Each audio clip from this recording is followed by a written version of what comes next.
क्या रुचि को अपने सोने की चीज नेक के तौर पर प्रिया को दे देनी चाहिए थी? कहानी को पूरी सुनकर कमेंट बॉक्स में अपना जवाब जरूर दें। नंदिनी जी का बेटा यश अपने साथ नौकरी करने वाली स्नेहा से शादी करना चाहता था, लेकिन नंदिनी जी चाहती थी कि एक घरेलू और संस्कारी लड़की से यश की शादी हो।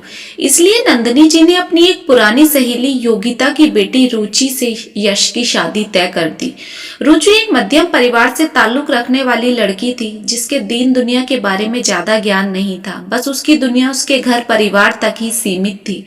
लेकिन यश का परिवार शहर के नामी रईस परिवारों में से एक था। नंदिनी जी ने दहेज के नाम पर सिर्फ ₹1 लिया था यश और रुचि की शादी में। 1-2 कमरे के मकान से रुचि जब महल जैसी हवेली में आई तो उसकी आंखें खुली की खुली रह गई। रुचि बेटा, ये रानी हार मेरी तरफ से तेरी मुंह दिखाई मेरी सास ने मुझे दिया था और आज के बाद ये तेरा है। नंदिनी जी ने रुचि को एक भारी सा रानी हार पहनाते हुए बोला, बेटा ये तेरी नंद प्रिया है, ये मेरे भाई यशवीर की बेटी है जिसे मैंने बचपन में ही गोद ले लिया था। नंदिनी जी ने प्रिया का परिचय रुचि से कराते हुए बोला, बेटा तू इसकी संदूक खुलाई और देली गिराई का नेग इसे दे दे। रुचि ने ₹1100 अपने पर्स से निकालकर प्रिया के हाथ में थमा दिए। बेटा ये तो कम है, प्रिया को अपनी चीज में से कोई चीज पसंद करा दे। तुझे तो हमने 20 तोले चीज चढ़ाई है, कोई 1-2 तोले प्रिया ले भी लेगी तो क्या हो जाएगा। नंदिनी जी ने बड़े प्यार से रुचि से बोला, लेकिन मम्मी जी। लेकिन क्या बेटा, प्रिया कोई सगी नंद थोड़ी है जो मैं इसे अपनी चीज दूं। जो दिया है उसके लिए वही काफी है। रुचि ने तपाक से नंदिनी जी से जवाब दिया। नंदिनी जी और प्रिया अपना छोटा सा मुंह लेकर कमरे के बाहर आ गईं। शादी की रात यश ने अपनी नई नवेली दुल्हन रुचि को हीरे की अंगूठी मुंह दिखाई में दी। हीरे की अंगूठी देखकर रुचि की खुशी का ठिकाना नहीं रहा। रुचि, हम सब ने तुम्हें उपहार के तौर पर कुछ ना कुछ दिया है, क्या तुम्हारा फर्ज नहीं बनता तुम प्रिया को भी कुछ तोहफे में दो? एक ही तो नंद है तुम्हारी।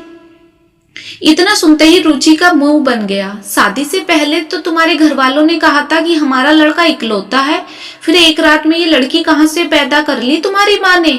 रुचि, जुबान संभाल कर बात करो। प्रिया मेरी मुंह बोली बहन है जिसे मम्मी ने बचपन में ही गोद ले लिया था। यश ने प्रिया पर चिल्लाते हुए बोला, ऐसी गोद ली हुई नंदों को मैं नहीं मानती, तुम्हें मानना है तो मानो। गुस्से में पैर पटकती हुई रुचि कपड़े बदलने चली गई। अगले दिन सुबह के 8 बज गए मगर रुचि सोकर नहीं उठी। नंदिनी जी ने रुचि का दरवाजा खटखटाया। यश ने दरवाजा खोला। बेटा बहू को उठा दे, आज मुंह दिखाई की रस्म है, जल्दी से तैयार होकर नीचे आ जाएगी। यश ने जैसे ही रुचि को उठाया रुचि गुस्से में तिलबिला गई। क्या ड्रामा है यार, सुबह 8 बजे कौन मुंह दिखाई करने आ रहा है? मेरे बस की नहीं है 10 बजे से पहले उठना, साफ बता देती हूँ। रुचि, ये तुम्हारा घर नहीं तुम्हारा ससुराल है, तुम्हें कुछ आदतें यहाँ बदलनी पड़ेंगी। क्यों? तुम्हारी मम्मी ने तो बड़ा मुंह चढ़ा के बोला था हम बहू नहीं बेटी ले जा रहे हैं, अब क्या हो गया? गुस्से में रुचि उठकर बाथरूम में नहाने चली गई और सबसे सिंपल साड़ी और खुले बालों में बिना सर पर पल्लू लिए नीचे आंगन में जाकर बैठ गई। बहू, इतनी महंगी महंगी बनारसी साड़ियां चढ़ाई हैं हमने तुझे और तू ये एकदम प्लेन साड़ी पहनकर आ गई, ऊपर से कोई ना गहना है ना कोई श्रृंगार है। नंदिनी जी ने रुचि से बोला, मम्मी मैं थक गई, भारी भारी साड़ियां पहनते पहनते अब मुझसे नहीं पहनी जा रही। अच्छा ठीक है रहने दे, मगर सर पर पल्लू तो रख ले, सारे मोहल्ले की औरतें आएंगी तुझे देखने।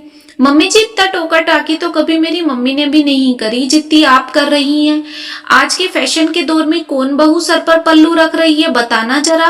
रुचि ने मुंह बनाते हुए बोला, बेटा मैं हमेशा रखने के लिए नहीं बोल रही, बस 2-4 दिन नई नई है तब तक रख ले। नंदिनी जी ने रुचि को समझाते हुए बोला, लेकिन रुचि के कान पर जरा भी जू नहीं रेंगी। नंदिनी जी ने धीरे धीरे नोटिस किया रुचि में एक भी संस्कार ऐसा नहीं था जो वो अपनी बहू में चाहती थी। रुचि हमेशा अपनी मनमर्जी से ही चलती थी। रुचि के घर आ जाने से सारे घर में अशांति सी फैल गई थी, क्योंकि रुचि सारे काम घर के रीति रिवाज के खिलाफ ही करती थी। अब नंदिनी जी को समझ आ गया था कि संस्कारों का मध्यम या उच्च वर्ग से कुछ लेना देना नहीं होता। काश उन्होंने अपने बेटे की मर्जी से शादी कर ली होती तो कम से कम बेटा तो खुश हो जाता।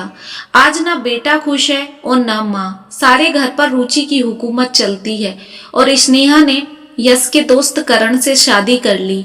आज स्नेहा नौकरी और घर में एक बड़ा अच्छा तालमेल बैठाकर चल रही है और एक परफेक्ट बहू का उदाहरण पेश कर रही है। और स्नेहा को देखकर नंदिनी जी बस एक ठंडी सी सांस भर सकती हैं, क्योंकि सांप निकल जाने के बाद लकीर पीटने से कुछ नहीं होता।